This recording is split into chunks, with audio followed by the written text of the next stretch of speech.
আজ শেয়ার করছি চিকেন আর মসুরির ডালের কম্বিনেশনে একটা দারুণ রেসিপি, কিন্তু যেটা রুটি পরোটা দিয়ে খেতে কিন্তু দারুণ লাগে। ফ্রাইড রাইস পোলাও দিয়েও খাওয়া যায়, কিন্তু রুটি পরোটা দিয়ে খেতে বেশি ভালো লাগে। চলুন তাহলে দেখে নি কি কি মশলা ব্যবহার করলাম এবং কিভাবে করলাম। এখানে 1 চামচ পোস্ত দিলাম, 6-7টা কাজু দিলাম, 4টে আমন্ড ভিজিয়ে রেখে খোসাটা ছাড়িয়ে নিয়েছি। অল্প একটু জল দিয়ে এটার একটা পেস্ট তৈরি করে নিচ্ছি। 100 গ্রাম মসুরির ডাল ভালো করে ধুয়ে ঘন্টাখানেক মতো ভিজিয়ে রেখেছিলাম, তারপরে জলটা ঝরিয়ে নিয়েছি। কড়াইতে হোয়াইট অয়েল দিচ্ছি, একটা দারচিনির টুকরো ফোড়নে দিলাম, 3টে এলাচকে মাথাটাকে ফাটিয়ে দিলাম, 2টো তেজপাতা দিলাম, অল্প একটু সাদা জিরে দিলাম, 3টে কাঁচা লঙ্কা কুচি করে নিয়েছি দিয়ে দিলাম, 3টে পেঁয়াজ মিহি করে কুচিয়ে নিয়েছি দিয়ে দিলাম, হালকা করে ভেজে নিলাম। কুচি 1 চামচ রসুন বাটা দিলাম, মিনিট খানেক একটুখানি ভেজে নিলাম। আদা বাটা দিচ্ছি 1 চামচ উঁচু। আদাটাকে দিয়ে আবার একটু ভেজে নিলাম।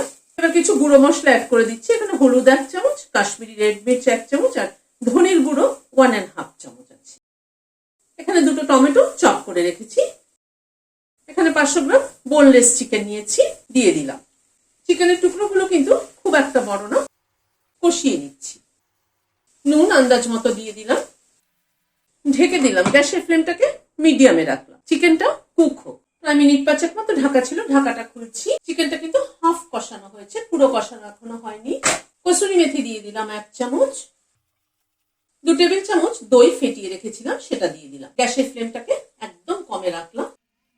এবার ডালটা দিয়ে দিচ্ছি, আবার একটু ঢেকে দিচ্ছি, ডালটা যাতে তাড়াতাড়ি সেদ্ধ হয়ে যায়। মিনিট 5 মতো ঢাকা ছিল, ঢাকাটা খুলছি। ডালটা কিন্তু ফাটা ফাটা সেদ্ধ হবে, ডালটা কিন্তু একদম গলে গেলে ভালো লাগবে না খেতে। আবার একটু ঢেকে দিলাম। আবার প্রায় 2-3 মিনিট মতো ঢাকা ছিল, ঢাকাটা খুললাম। ডালটা এবার সেদ্ধ হয়ে এসছে, ডালটা দেখেই বোঝা যাচ্ছে ডালটা সেদ্ধ হয়ে এসছে। কাজু পোস্ত আর আমন্ড বাটারটা যেটা করে রেখেছিলাম সেটা দিয়ে দিলাম লাস্ট।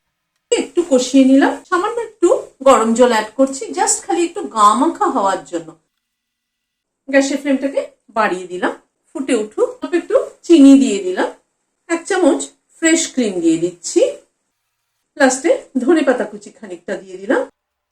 গ্যাসের ফ্লেমটাকে বন্ধ করে দিলাম, দিয়ে ঢেকে দিচ্ছি স্ট্যান্ডিং টাইম 5 মিনিট। রুটি পরোটা দিয়ে খেতে কিন্তু দারুণ। ফ্রাইড রাইস পোলাও দিয়েও কিন্তু ভীষণ ভালো লাগে। ভিডিওটা যদি ভালো লেগে থাকে তাহলে একটা লাইক এবং সাবস্ক্রাইব করার অনুরোধ রইল। আজ তাহলে এখানে শেষ করছি। নমস্কার।